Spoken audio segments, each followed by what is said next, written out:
Hello. It's a good crowd. How are you? Good tonight, I hope. Welcome to the second event of the 2012 Sagan National Colloquium. As you may or may not know, this year's colloquium is entitled BITE, Examining the Mutually Transformative Relationship Between People and Food. My name is Chris Fink, and I'm a faculty member in the Department of Health and Human Kinetics, and I'm also the director of the colloquium this year. And it's really exciting to get the series started. We started last Thursday with a great panel discussion about with some of our faculty here at Ohio Wesleyan, talking about their work as it relates to food. And tonight, we're excited to welcome Florence Reed to campus and start that phase of the series. The series includes a lot of notable individuals who will be examining this mutually transformative relationship between ourselves and our food, and we'll have some other exciting events besides just speakers. In fact, next Monday we will have a farmers market here on campus. That's the 24th from 3 to 6 or 7, and we'll have people showing off wares as well as preparing foods and things, and so it'll be really exciting. So be sure to check the schedule of events. You can visit the website snc.owu.edu or bite2012.owu.edu and find out more information about all of the events throughout the series. I think you'll find, plenty more than one thing that's interesting to you. Hopefully lots of things that are interesting to you throughout the series. I also wanted to point out there's going to be some things at the end of the event at the back that you can check out. One of those things, of course, there'll be information about sustainable harvest, as well as some T-shirts. We're selling shirts for the series that are going to be benefiting the Ohio Wesleyan Early Childhood Center.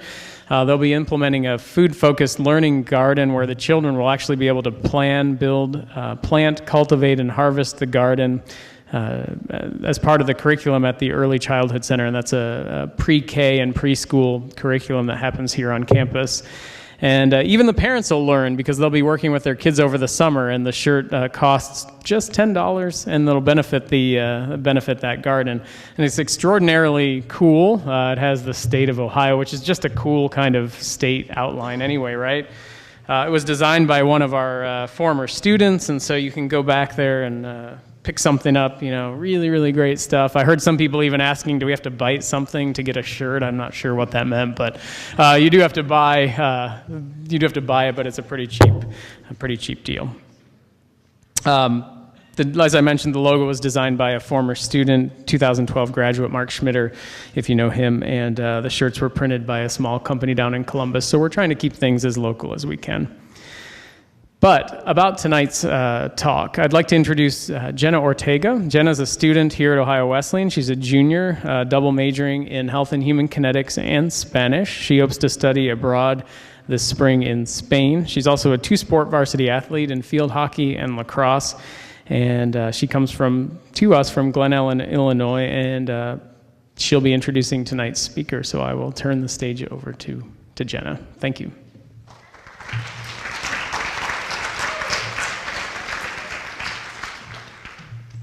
Good evening.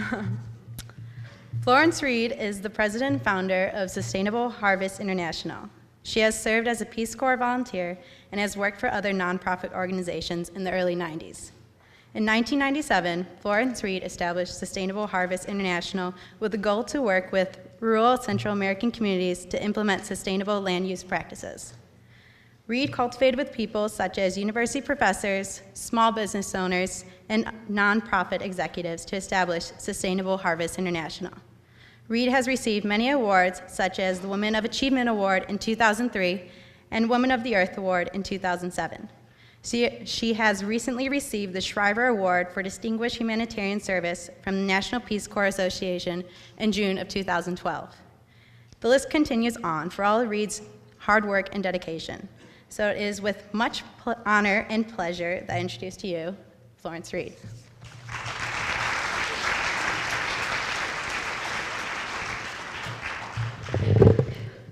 Thanks, Jenna, and thanks everybody for giving me the opportunity to be here today. Jenna made me sound much more impressive than I think I really am, and I hope that part of what I can share today is some of my story and how anybody can really help to make positive change happen in the world. So I'll try to share a little bit about my story and share about the work that my organization, Sustainable Harvest International, does and why we do it and the broader context in which we do it. And I must say it's really, really great to be back in Ohio again. Usually when I travel to another state to speak, I don't like there to be an opening act. But since he was in Columbus and since his schedule is very busy, I guess it's okay that Obama was here today. And I hope that he has as good an audience as we seem to have here this evening. As Jenna said, I started Sustainable Harvest International about 15 years ago. And started it very small, sort of fell into the work and started the organization working out of a spare bedroom at my parents' house with pretty much no money, and then have built the organization little by little since then. The reason that I started Sustainable Harvest initially was out of a desire to help save what was left of the world's tropical forests. When I was a college student, way back in the late 80s, that was sort of the new environmental issue of the day. And so I took an interest in it and had the opportunity to travel with my studies and spend time in the rainforest, and was just awed by the diversity of plant life and animal life and everything that these forests provide for us. They, as you probably know, they provide us with oxygen. They help to stabilize the climate. And especially compelling to me has always been the fact that over half the species of plants and animals in the world are in the world's tropical forests. And I admit I'm drawn to the cute fuzzy ones like the howler monkeys and the sloths, but I'm also very aware that most of the species wouldn't be as familiar to us, but most of our medicines come from plants that grow in these forests, and many other things that we need for our life to continue as we know it are caught up in these forests. And so I've always wanted to be part of the efforts to conserve what's left of the world's tropical forests. What came home to me as a Peace Corps volunteer in Panama in the early 90s, living in a small rural community, was the fact that in all the talk about the need to save the forest, there was a lot of talk about how the local people were responsible for a lot of the deforestation, but there was very little talk about how they could be part of the solution and be part of the solution in a way that would benefit them as well. And to put things in a little broader context, as you can see, 70% of people living in poverty, 70% of the people that are living on less than $2 a day live in rural areas. So these are inherently farming areas. And these people represent more than 2 billion rural poor who are living in places where they should at the very least be able to feed themselves, but in most cases are not even able to feed themselves an adequate diet. And 2/3 of the rural people in Latin America live in poverty. So that can give you a little context for the areas where we work. And the area that my organization specifically focuses on is slash and burn farming, because when I was in the Peace Corps in Panama, I got to see firsthand a lot of what I'd studied in college about how the farmers were practicing slash and burn farming, and this was leading to a lot of the loss of the tropical forests. If any of you aren't familiar with slash and burn farming, it's pretty much what it sounds like. The farmer goes in, cuts down some forest with a machete, lets the vegetation dry, burns it, and then that ash is left as a natural fertilizer, which allows them to grow their crops for maybe a year. But then the ash is washed away, the soil's washed away, and the soils in the tropics are very thin to begin with, so then the farmer has to pick up, move on, cut down some more forest and burn it, and so on. And I think it was probably a good system back when it was a small indigenous population and they could leave an area to recover for 50 or 100 years and leave it surrounded by forest. But now the population is so much larger, the land's not distributed equitably, and so farmers have to go back after 5 or 6 years, whatever has grown back, cut it down again, burn it again. And so the land never recuperates, the soil never recuperates, and each time the cycle is repeated, the farmer finds that less crops will grow. Maybe they can stretch it out by buying chemical fertilizers, but then they're doing more harm to the environment and to their soils and spending what little they might earn on the fertilizers instead of on their families. And so eventually, after this cycle is repeated a number of times, the land that was once lush tropical rainforest and just abundant with incredible life is turned into more or less a desert. And at that point, the farmers usually see themselves as having 3 choices. One might be to try to leave their country or have one family member leave the country, come here, try to find work, try to get money back to the family, but then the family is often separated for months or years at a time. And so that's not a really great option. Another option that they would see would be to move to the city and look for work in the city in their own country, but with probably a 3rd grade education, they end up living and working in really miserable conditions in the city. So also not a great option. It's much nicer in the small rural communities. And then the last option that they see themselves having is to pick up and move to where there's virgin forest and start the process over again there. And so that's why you get situations like you see here. The big picture, that's in Nicaragua, and that's in a biosphere reserve. And so that's a protected forest that you see burned in the background there.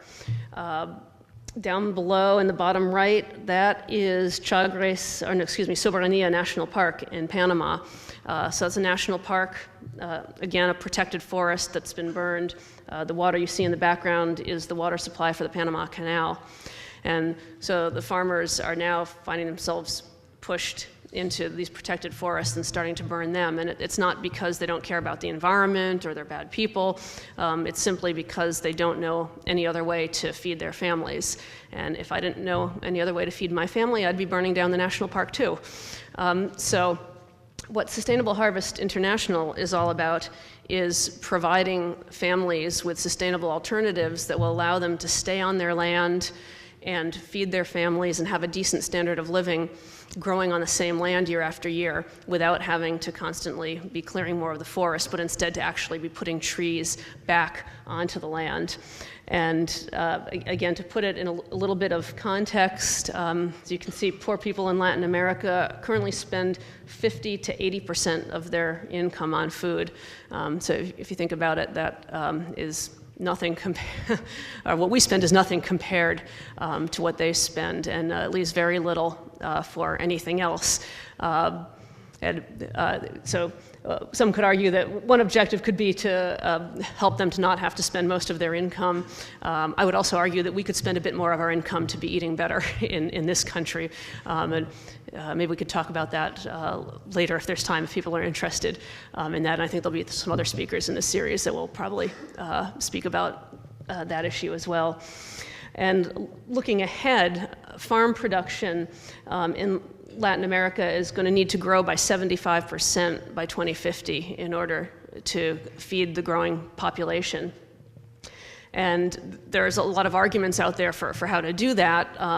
The companies that make genetically engineered seed, that make chemical fertilizers and pesticides, they argue that their products are the way to increase production to feed the growing population and to feed the world. I don't think that that's the way to do it. Again, we could talk about that some more later if people are interested in going into that further. But for now, I'll just say that personally, I feel that sustainable and organic farming practices are the only way in the long term that we can feed the human population. And there's starting to be more studies coming out that are backing this up. There was one done recently where they looked at I think it was close to 300 agricultural projects in about 80 countries around the world, a lot in Africa and other countries. And they found that using agroecology practices, so that's farming practices that mimic the natural ecology, that those practices improve crop yields by 79%. And so this is a really big study that was done. We're starting to look more at this with our own work. I've seen a lot of anecdotal evidence where I've found that we're actually getting better results than that in a lot of cases with the organic sustainable practices that we're teaching farmers in Central America who are working with us. And the way that we work with the farmers is by hiring local field trainers in each of the countries where we work. So these are people who know the culture, they know the language, they know the environment, they usually come from a farming background, and they can be a lot more effective, I think, than an outside expert coming in and working for a short time in the community. I think that the outside experts are very important in their role, but as far as working with the farmers and making a permanent change happen, I think there's nothing like a local person to make that happen. And these are some of the lessons I took from my Peace Corps experience. Now for me, the Peace Corps was a wonderful experience, and I'm incredibly grateful that I had that opportunity to live in another country for 2 years, get to know another culture. And I feel like I got some good things accomplished, a lot for myself for learning, made a lot of good friendships, and I think built friendships across national boundaries, which I think is very valuable. But as far as actually getting the work done, a local person would have been more effective. And I also found that the projects that I did in the Peace Corps that I worked on for 2 years, they stuck. The projects that I tried to do for a few months before I left, they didn't stick. It wasn't enough time for people to change the way they feed their families. So those were some of the lessons that I took away from my Peace Corps experience and why we hire local trainers to work with the farmers. And the local trainers then work with the families who have asked to work with us for 5 years. And they take them through a 5-phase program over the course of those 5 years before the families graduate from our program. The areas where we currently work are in southern Belize, in northern Honduras, in the South Atlantic region in Nicaragua, and in the central area of Panama. Now we're starting to look at how we can expand to other parts of those countries and to other countries and eventually possibly other parts of the world as well. As I said, it's a 5-phase program which starts with a lot of planning with the families. Then we look at traditional staple crops and how the families can increase the production of those traditional staple crops, things like corn for tortillas, beans, cassava. And we find that by teaching the families how to learn basic techniques like using cover crops, making compost and using compost, doing crop rotation. These basic practices will allow them to double, triple, quadruple, in some cases, the production of these traditional staple crops, and allow them to grow those crops on the same land year after year after year without having to clear any more of the forest. Another good example is rice. In Central America, rice is traditionally grown on a burned hillside.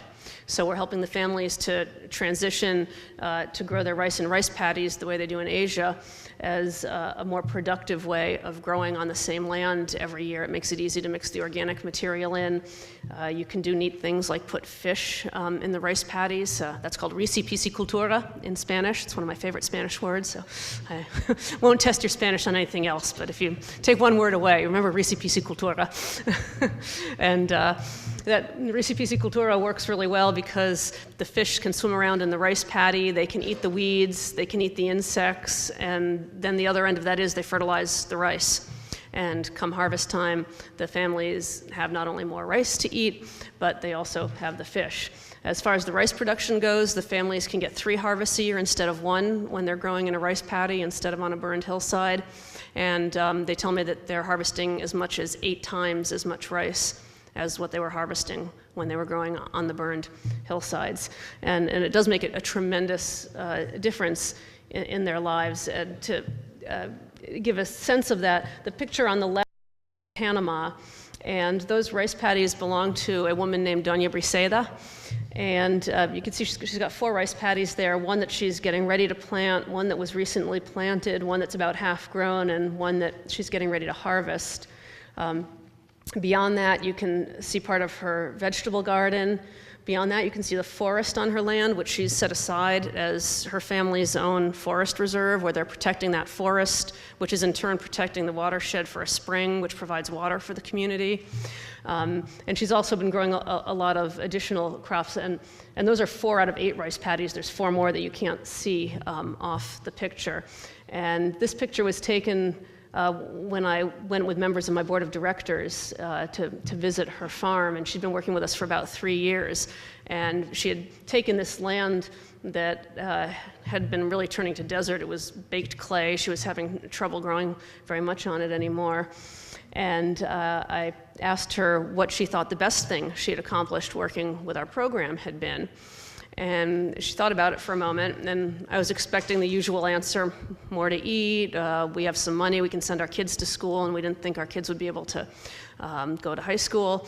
But she gave me an answer which I think gets more to the heart of what we're setting out to do with our program.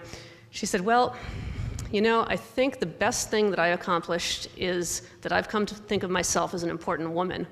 And I used to feel like I had no value in the world. I used to feel like I didn't even have any value for my own children because I couldn't even feed my children 3 meals a day. And now I'm growing more than we need for our family. And so I feel like I'm important for my family, and my husband has even been able to quit his horrible job in the city, and he's been able to move back and live with us again and work on the farm because the farm produces enough to sustain our family, so our family is together again. And so I feel like I'm important for my family, but even beyond that, I feel like I'm important for my community because even men are coming to ask me for advice on farming, which is unusual in her little community in Panama. And she said the people in the community are grateful to me because they know that I'm helping keep the water coming from the spring on the land. So I feel like I'm an important woman in my community. And now, even more than that, I feel like I'm an important woman for the planet because you're here with members of your board of directors. These are the founders of transnational corporations. These are wealthy, important people on the global scale. And they're here because they know what I'm doing is important for the planet. I'm stabilizing the climate for all of you. I'm providing oxygen for all of you. And I'm creating a healthy planet for all of you and your children and grandchildren to live on. So I feel like I'm an important person in the world now, and I used to feel like I had no value in the world. And I think what Doña Briseda is saying there really gets at the heart of what our program is setting out to do and what ultimately I think any successful development program is going to do. If it's going to really be sustainable, it has to involve a change of consciousness. And so that's why we stick with it for 5 years. That's why we visit the families, that's why our field trainers visit the families every week or 2 for 5 years to allow that change of consciousness to be possible and to allow the changes on the land to take hold and succeed and flourish and be a permanent change. Once the families are growing their traditional staple crops sustainably, then we help them diversify their farms so that they can produce a more balanced diet for themselves. Often the families are eating only tortillas and beans, or sometimes only tortillas if it's not bean season, and often not enough of even those food items. And so we help the families to plant organic vegetable gardens, to dig fish ponds, to build chicken coops, all ways that they can produce a balanced diet for themselves. And I feel that this is really an important distinction between our work and a lot of the work that's going on to alleviate poverty around the world. And I think all the efforts out there are important and valuable. But I also feel it's really important to start by focusing on helping people to grow food for themselves. So many projects focus on trying to help people set up businesses and make more money so that they can then spend the money to buy the food. But especially for people living in these areas and living really kind of at the edges of society, both physically and socially, those businesses can come and go, markets can come and go, money comes and goes like that. There's not a lot of safety nets in place. So I feel like it's really important to have programs that focus first on helping the families to be able to produce a healthy diet for themselves so that they'll always have that basic need met, whether the money is there or not. And so that's the basis for our work and why we first focus on the traditional staple crops and then on additional crops to feed the families. We also do incorporate tree planting in with our work to put trees back onto the land that's been deforested, or to help the families preserve the forests that are still there. And so we help the families to collect the seeds or provide them with seeds, and then help them grow the tree seedlings and plant the trees out onto their farms as part of an integrated growing system. Most of the trees are planted in what we call multi-story plantations. And these are plantations that mimic the natural forest. So you have a top story of really tall trees, hardwoods, things like rosewood, mahogany. These are trees that are very valuable, but are harvested on a very long-term rotation, every 40 years maybe. Below those trees, you can have other trees that grow faster, can be harvested and replanted on a shorter rotation, maybe 5 or 6 years, but are less valuable, but again, help with the overall productivity of the land. Below that, there's usually a shrub crop. In the highlands, it's usually coffee, which you can see growing over there. And then in the lowlands, it's my favorite crop. Does anybody know what that is? Cocoa, right, yep. So that's cocoa or cacao, which is what chocolate is made from, which is my drug of choice. And so that's cocoa, not coca, just to be clear. And the farmers are able to sell the coffee and sell the cacao for chocolate, as well as the other crops that they're growing on the ground. They can have things like ginger, which does well in a shade forest environment. They can have other crops like bananas that do well in this environment. And I really like this type of growing system because it provides both ecological stability together with economic stability. From an ecological perspective, it's pretty much like a natural forest. It's providing habitat for wildlife, it's stabilizing the climate, producing oxygen, stopping the siltation of the rivers and the offshore reefs, and so on.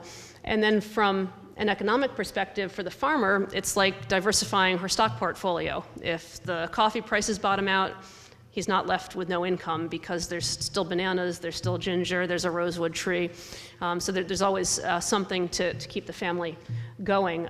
Growing up the hardwood trees, you can have vines like vanilla vines, and so those are the vanilla pods that you see there. Last time I checked, organic vanilla pods were going for something like $94 a pound. So these growing systems can also quite quickly change the economic situation for a family. When the families start working with us, they have an average income of about $500 a year for a family of 6. So adding in some of these crops can make a big difference in that regard.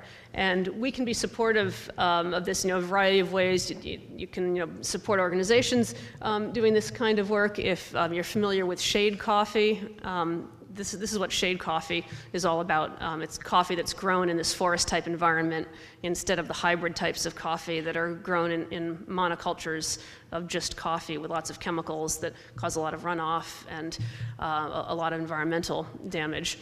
The same with chocolate. If you see that it's fair trade chocolate, chances are it's coming from one of these small forest-type farms. So, thinking about where you're buying not only your produce, which I'll hope you're getting locally as much as possible, but also where you're getting the things that come from other countries, like coffee and chocolate, and what sort of farms they're coming from, and whether they're supporting the people that grow them and supporting the earth, or whether they're harming the people that are growing them and harming the earth.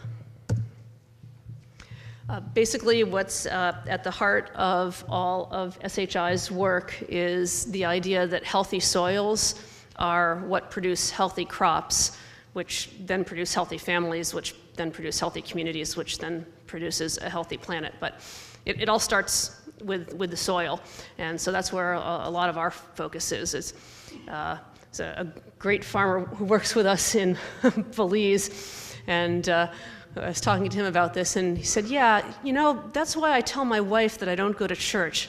I tell her that I'm not ready to understand God yet because I'm still trying to understand the wee organisms in the soil, and I think that's where I need to start and get that right first, and then work my way up.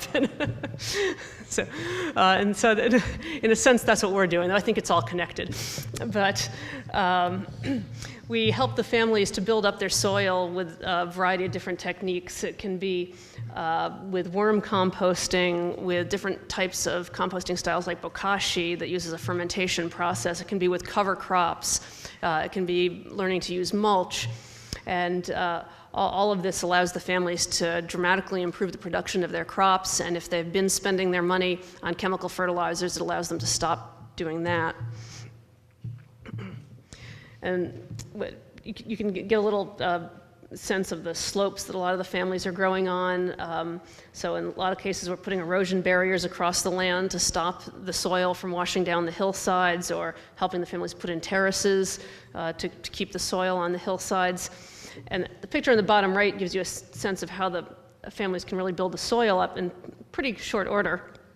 That picture is of a family in Honduras, and they're standing on a hillside where they used to do slash and burn farming and grow corn.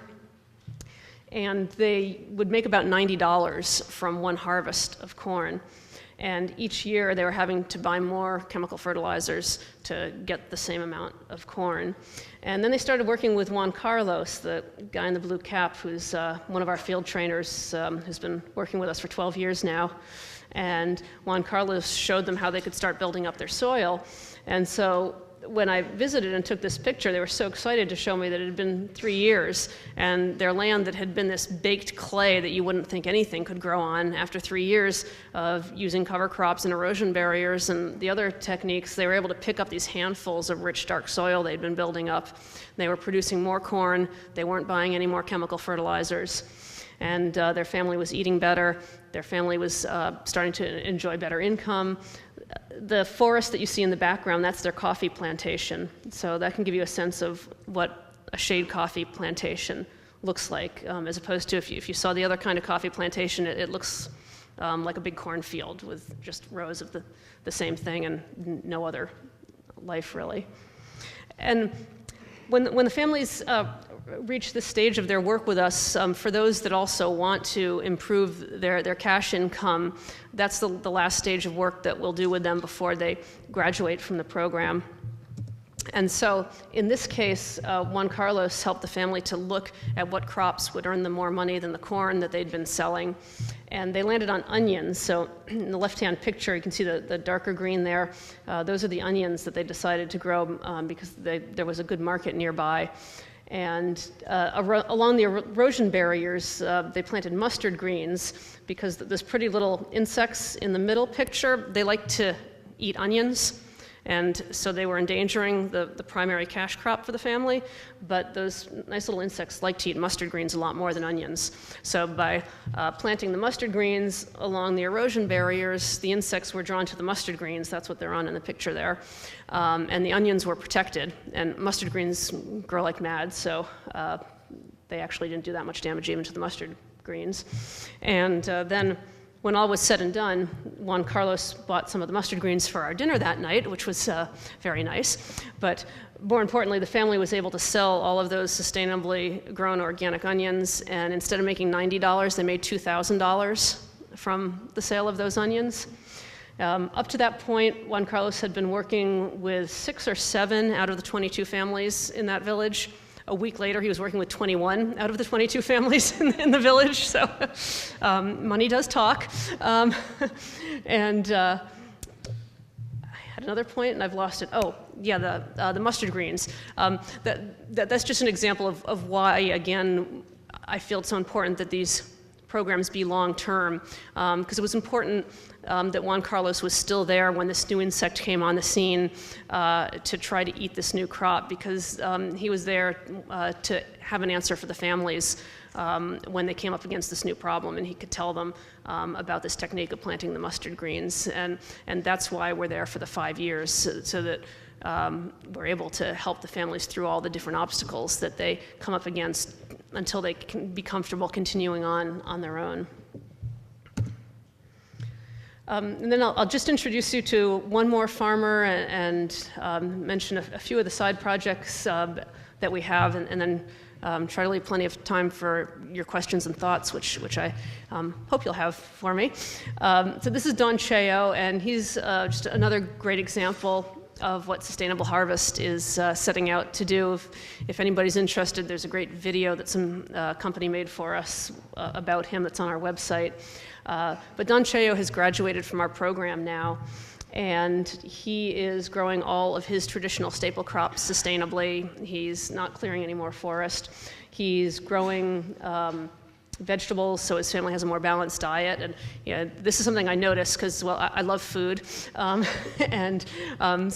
I remember going to visit Don Cheo the first time and being served tortillas and beans. And I knew that it was a sacrifice for them to feed me the tortillas and beans. And then I went back later when we took this picture, which was just before he graduated from the program, actually, and I was served tortillas and beans again, but with the tortillas and beans, there was a salad of lettuce and tomatoes and cucumbers, there was coleslaw, there were potatoes, there was this whole diversity, it was a whole feast that he was able to give us when we came to visit after he'd been working with us for about 4 years. So his family's eating better. And they've planted thousands of trees now on their land. Again, it's in a watershed for one of the community springs, so it's protecting that water source. And I love the video that I mentioned. I love one part of it because, again, I remember visiting him when he was just getting ready to start working with us, and he hadn't really started yet. And he was showing me where he planned to do the planting, and he kept apologizing to me that there were some trees on the land. And he kept saying, I'm really sorry, I haven't had time to clean the land up and get rid of all the trees, but don't worry, I'm gonna cut down all those trees soon, don't worry. And I said, well, Don Cheo, hold off, talk to Juan Carlos, you might wanna leave some trees. And then since then, I've seen that he's been growing trees, planting trees, and then there's a piece in the video where he's talking about how he's been putting the money he's earning back into his farm, which actually is what sort of this picture is all about. When he got to the last stage of work with us, again, we helped him to look at what crops he could grow to improve his family's cash income. And he decided on watermelon and passion fruit and these Tabasco peppers that he's showing us. And I remember when we took this picture, he was getting ready for his second harvest of the Tabasco peppers. And I saw he'd expanded the area he was planting, and so I figured he must have done well with the first harvest. And so I asked him how he did. And first thing he said was, well, you know, Florencia, I was the best farmer in Los Amates even before you guys came around. And I said, yeah, I'm sure that's true, but I know you're hoping to do a little better and make a little more money. Do you mind telling me how you did with that harvest? And he thought about it. He said, well, you know, even before you guys were here, I made as much as $300 some years. And I said, well, yeah, that's pretty good for these parts, but I know that you said you weren't able to pay for everything you wanted to, and we're hoping to make some more. Can you tell me if you did better? And so finally he kind of looked around to see if the neighbors were listening, and he said, all right, yeah, see, Florencia, I did do better. I made $4,000 on that last harvest. So he did really well, and I know that with that first harvest, he bought school supplies for his younger kids, and so they were able to go to high school, which his older kids had not been able to because there wasn't the money to send them to high school. I know he bought medicine that his wife had needed. I know that they got a new roof on their house, so the roof wouldn't leak anymore. With the next harvest, I heard that he bought a horse, so he doesn't have to carry the crops out to the road on his back anymore. And then since then, I'd been hearing that he'd been buying up more and more land. When he started working with us, he didn't actually own any land. He was renting a little piece of land. As he grew up really poor. In the video, he tells about how when he was young, his first job was working on somebody else's big farm, and basically he got paid with their scraps. When the family finished eating, they would scrape the stuff left on their plate onto a plate for him, and that was what he got. And so now he's been buying up more and more land. Last I heard, he had 15 acres, but I think it's probably more by now. And so in the video, he's talking about how he's been putting the money back into the farm. And he says, so, you know, I don't have any money in my pockets, but doesn't matter. If I die tomorrow, my kids can sell a piece of land to buy my coffin. And then he stops and he says, but you know what? I don't even want a coffin. When I die, I want my kids to bury me at the foot of a tree so that I can give life back to one of the trees that's been giving life to my community. And so again, it's this change of consciousness is what we're really setting out for, whether it's a change of consciousness about how important each of us can be to our families and to the world, or whether it's a change of consciousness about how important the natural environment is to all of us. And that's really what Sustainable Harvest is setting out to do. And Don Cheo is a great example of it. And so that's our program in a nutshell. We have a lot of little side pieces that tie in with it, and I'll mention them briefly. We do try to help the families add value to some of their crops so that they can earn money, more money than they would earn selling the raw crops. So it might be a women's group in Honduras, and we have helped them get training to make natural medicines, which they can sell for more money than the medicinal herbs that they're growing. In Panama, this family grows sugarcane. They can make a lot more money by making cakes of brown sugar and selling those cakes of brown sugar instead of the raw sugar cane, which is what you see in the molds there. Or in Belize, it's chocolate made from one of those cacao pods that you saw in the picture before. We also help families learn how to save seeds and store grains so they won't need to buy them, so they can have them year-round, so they can have a steady source of food for their families, and also so they can wait for better prices if their objective is to sell the grains. I think I mentioned chicken coops before as a way to help the families to have more protein. The chickens, so this was when they came early on. The families were complaining that they were losing a dozen chickens every year to predators, boa constrictors and foxes and possums and things that were eating their chickens, and the same with the eggs, because the hens were just running everywhere, laying the eggs everywhere. So by helping to build just simple chicken coops where the hens can roost at night, where they'll be safe, and where there's nest boxes where they can lay their eggs, that helps the families have a more steady supply of chicken and eggs for a more balanced diet. And the boa constrictors might be a little hungry, but oh well. Fish ponds are another example where the families can dig a small fish pond and then grow fish that will help them have a more balanced diet, another source of protein. And often they're selling the fish or the extra vegetables from the garden, and any one of these things in and of itself can add a few $100s a year at least to the family's income, as well as primarily adding to a more balanced diet. Probably the most popular of our homestead projects, our small projects that we do with the families, are the wood conserving stoves. Traditionally, the families that work with us cook over an open fire, so something like 3 rocks are the equivalent with fire in the middle and a pot on top of it. And so that creates a lot of smoke, and it fills the homes with smoke. And particularly the women and the small children are breathing that smoke all the time. They say it's the equivalent of smoking 5 packs of cigarettes a day. And a lot of the women die young from complications from smoke inhalation. And the children suffer from it. They fall into the fires and get burned. And it's not efficient. They have to cut down 10 huge trees every year just to do their cooking. So we help the families to build these simple wood conserving stoves. We use slightly different styles in each country, depending on what fits with the local culture, but they can be made mostly from mud and sand, so they're inexpensive to make, and they contain the fire. There's often ash around them for insulation to keep the heat in.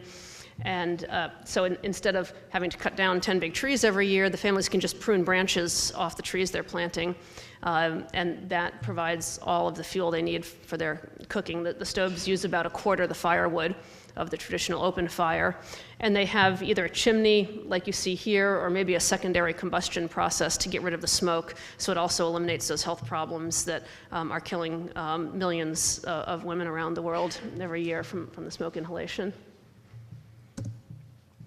The next step up from that, which we've been experimenting with a bit, are biodigesters, which this style here, it's a plastic tube, and the families take manure, mix it with water, put it in one end of that tube, and fill the tube about halfway. And then anaerobic decomposition creates methane gas and fills the top part of the tube. And the gas then goes through the pipe to a little cook stove like that one. And so then the families can cook on that little stove. They don't need to use any wood at all. It's just the waste from their animals that produce the methane for cooking. And the effluent that comes out the other end is a great liquid fertilizer, so they can use that in their garden to grow more vegetables, then cook the vegetables on the little gas stove, and then feed the scraps from the kitchen to the animals, and then take the manure from the animals and feed it back into the digester again. So it's a nice closed loop system. And I think the last project in the villages, or no, next last one that I'll mention, we do a little bit of work with microfinance and small businesses, again, to help the families build on the success of their farms and generate more income from their farms and more income locally in their communities. And we work with the schools. Most of our field trainers work with at least one school, help the children with their own organic gardens, their own tree nurseries, reforestation projects. And so the children are growing up with this consciousness. They're taking it home to their families, and they're getting a dose of environmental education along with the work that they do with us. And then the very last program that I'll mention is the one that we have for gringos, for people like all of you. That's our Smaller World program. And this is a program that we set up so that people from the US can go down, spend a week or two in one of the communities where we work, get to know the communities, get to know the people, get to know the work that they're doing, and usually engage in volunteer work to help move the projects forward when there's work that requires some more hands to get the work done. I will admit the college students, we usually give the dirty jobs where there's more work, but we have a variety of different trips that we take, and we try to cater to meet the needs of whatever group is going down. And we have other trips that are geared towards families. We have church groups that go with us. We have some groups that stay in very rustic conditions in the villages, others stay at nice eco-resorts and visit the villages. So we've got a lot of different trips that we try to offer to allow people the opportunity to get to know the families and get to know the communities where we're working. And then just to give a little sense of where sustainable harvest has come over the past 15 years. As I said, we started really tiny. It was just me working out of that spare bedroom at my parents' house. I was working at a futon store on the side to pay the bills in the beginning because couldn't pay me a salary, and working with two guys in Honduras. Our budget our first year was $50,000. So we started quite tiny 15 years ago and have been growing bit by bit for most of the past 15 years. The last few years have been a little bit harder, but I think we're starting to see that improving again. And so at this point, we're working with a little over 900 families. And in addition to that, we have close to 600 families who have graduated from the program. And those families who have graduated from the program, they're now continuing on their own, and they're starting to help their neighbors. And we actually went back a little while ago for the first time to see whether what we had done had stuck. And this is something I'm hoping to see us doing more of going forward. But this is the first time we did, and I was really holding my breath because this, for me, is what my life has been all about, is making a permanent change. And I didn't know what the results would be. And two people went out, as a graduate student, and then one of our staff went out to visit the first 8 communities that graduated from our program. And they did a survey, but they also were observing. And on the way out, one of the things they noticed was that all the surrounding communities, everybody was burning their fields. It was the time of year when the people burn their fields to get ready to plant their crops. Then they got to these communities where we had worked, and they said pretty much nobody was burning. And they thought that was interesting because we had only worked with 20% of the people in these communities. And we'd been gone for a little over 2 years. But then they started asking the families questions who they surveyed. And I was thrilled when the results came back, and 100% of the families were still using sustainable organic practices they had learned with us. 100% were not burning as their primary means of farming. 100% were eating better, 100% had better income. That part wasn't as good as I'd like to see it be, so that's an area we're looking at working on more going forward.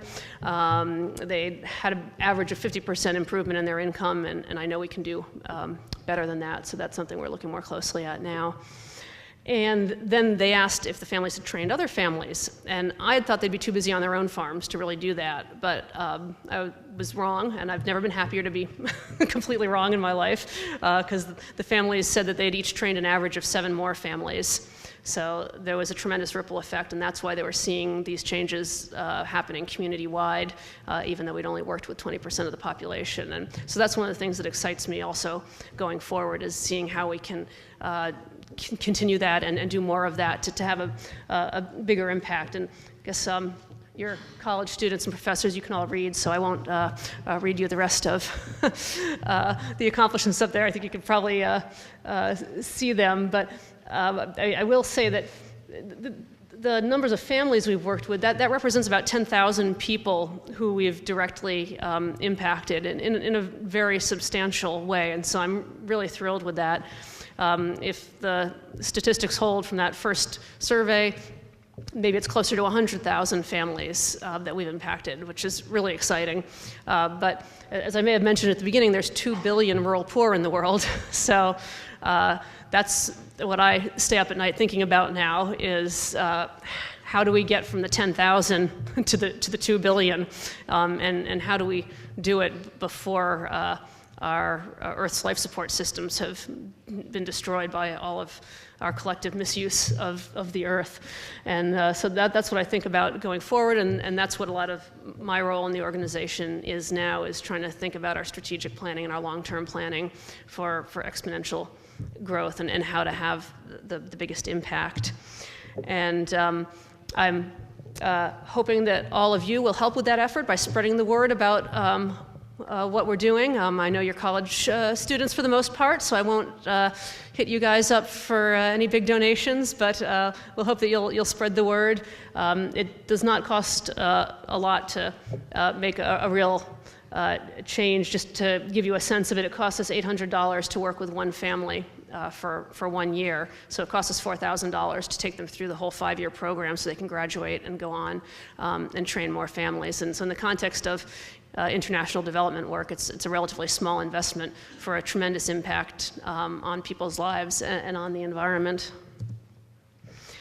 So I thank you very much for listening to my story, and in the back on the table there's more information about the organization's work, about our volunteer trips. You could sign up for our mailing list, and there's the information about the program here on campus as well.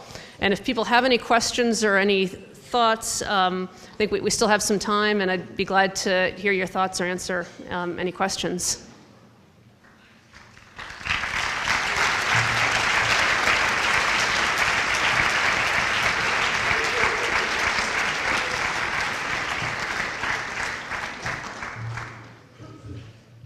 Yes?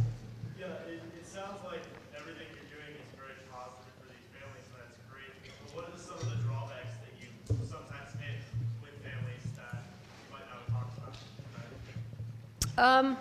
Well, I think one of the difficulties is just getting families who are interested in the beginning in what we really have to offer. In a lot of cases, there's been a lot of development programs who have already come through these communities and through these areas, offering handouts, handouts of food, handouts of clothes, handouts of money. And so in a lot of cases, a lot of the people in the communities feel like if there's an outside organization coming in, that's what they should be looking to get from us. And we don't really offer that. We offer training, we offer knowledge. As some of the families have put it when we've been explaining the program, you're just giving us more work. And so some people they don't want that. They don't see the value of it. And so we try to sort that out before we get started. Sometimes it takes a little while because the families don't really believe we're not going to be coming in with the handouts. And so we have to sort of sort out who's really going to stick with it and put the effort in. So that's one of the challenges, but we always do then find the families that have the longer term vision, that see how this will benefit their families, particularly in the longer term. The other difficulty we come up against sometimes is if there's an immediate need for money, if there's some sort of emergency with the family, and they're not really going to be seeing the financial benefit of our program for at least 2 or 3 years, and there's an immediate need, then maybe the father leaves to go to a resort on the coast or to come up here to the U.S. or go somewhere else to find work to get money immediately because they have that immediate need for money, and so then we lose program participants. But it doesn't happen too often, but it does. And so those are the 2 things that first come to mind for challenges with working with the families. Yes?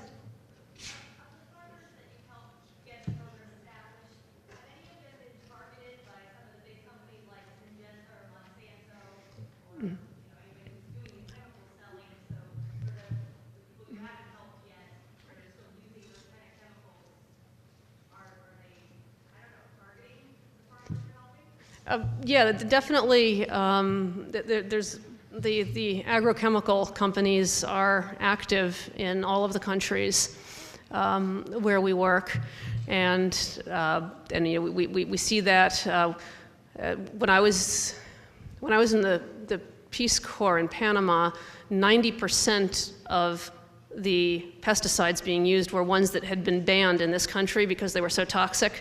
And so then the companies, when they couldn't sell them here, turned around and started selling them into countries like Panama, where the people couldn't read the instructions and didn't know how toxic they were.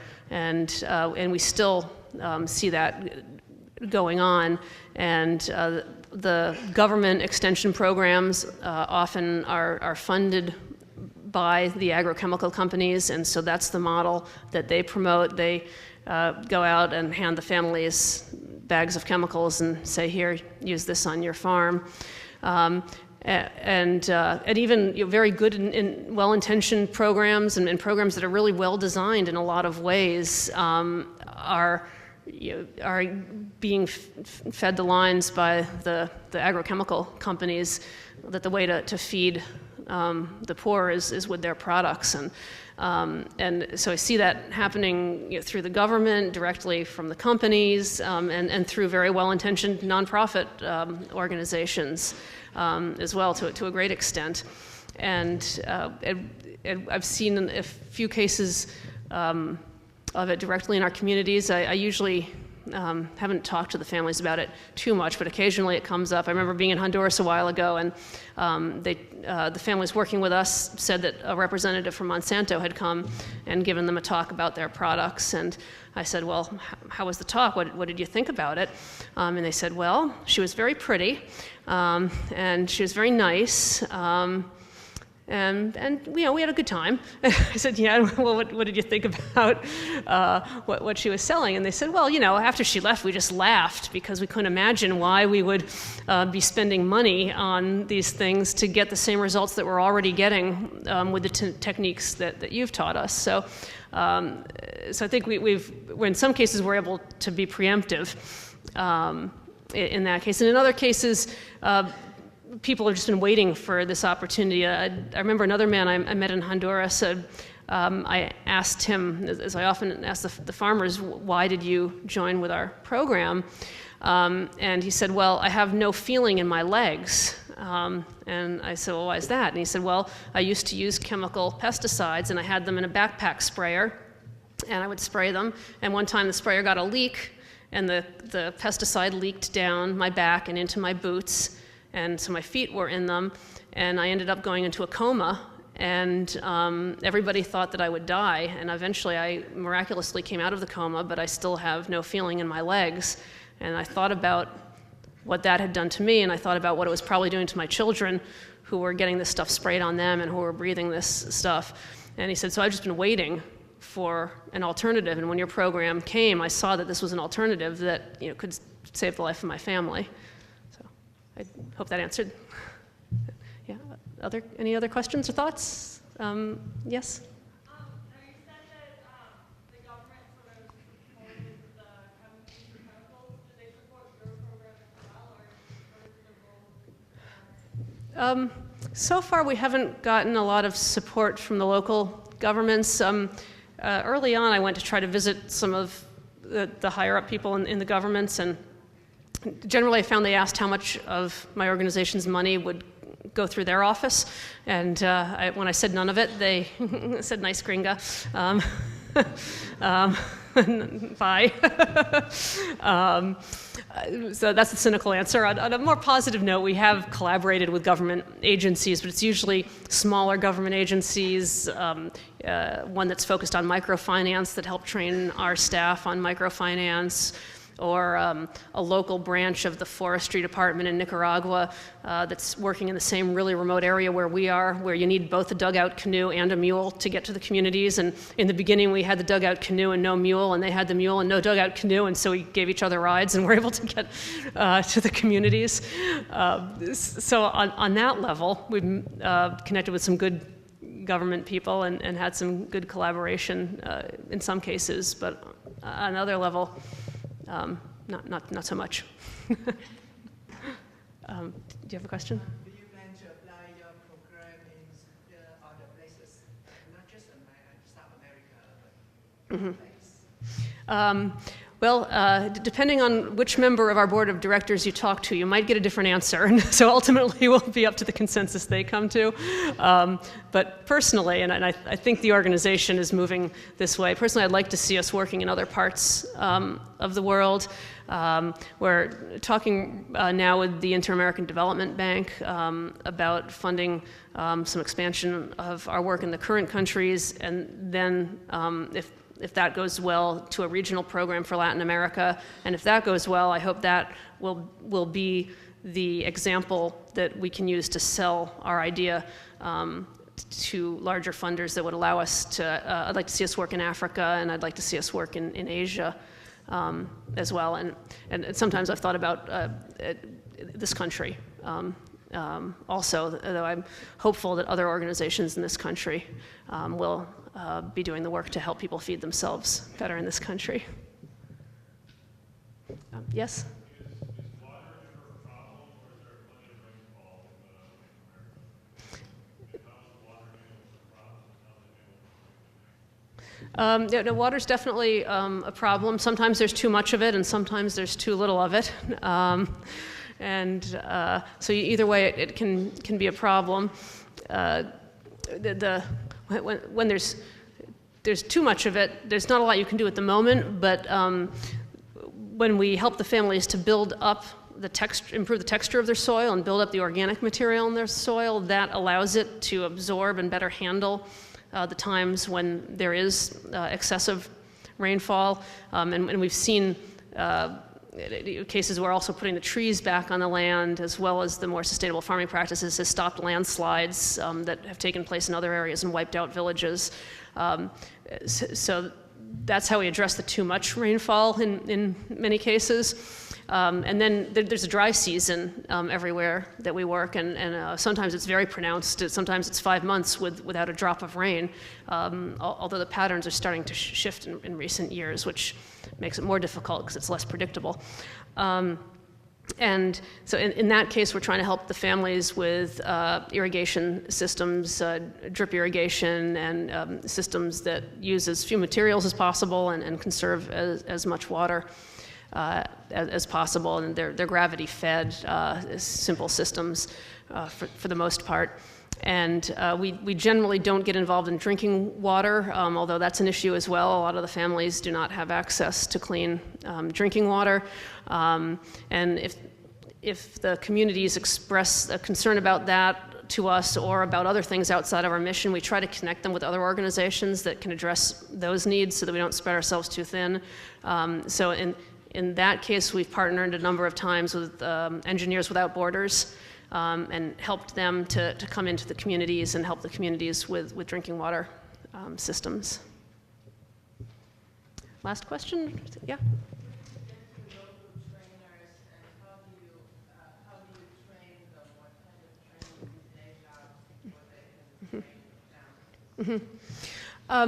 But we find our local trainers sometimes more or less the same way that we would here. We advertise in the paper and collect resumes and do interviews. Since these are relatively small, close-knit countries, at this point it's partly through the grapevine as well. But most of the field trainers that work with us have gone to an agricultural school, and so they have the equivalent, maybe an associate's degree in agriculture. And they know a lot of the other people who have followed similar studies, so that there's a good network in place. And in some cases, it's been through less traditional means. Our first field trainer who I hired in Belize, who's still working with us, I was in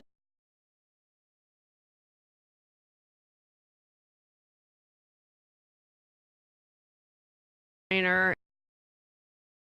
and find somebody and so on. And they said, well, you might want to talk to this guy. He came in the office yesterday. He's Mayan, from one of the Mayan villages, and he's been a teacher. But he came into our office yesterday saying that he'd had a dream that he was supposed to stop teaching and work for an international development organization that was going to help his people to preserve their culture and preserve their forests and improve their lives. And he came in yesterday asking if we knew what this dream was about and where he could get this job. So you might want to talk to him. So he's still working for us 13 years later, but usually it's by more traditional means. All right. Well, if there aren't any other burning questions, I'll be here for a while, and I'm glad to talk to people one-on-one as well. And thank you again for this opportunity.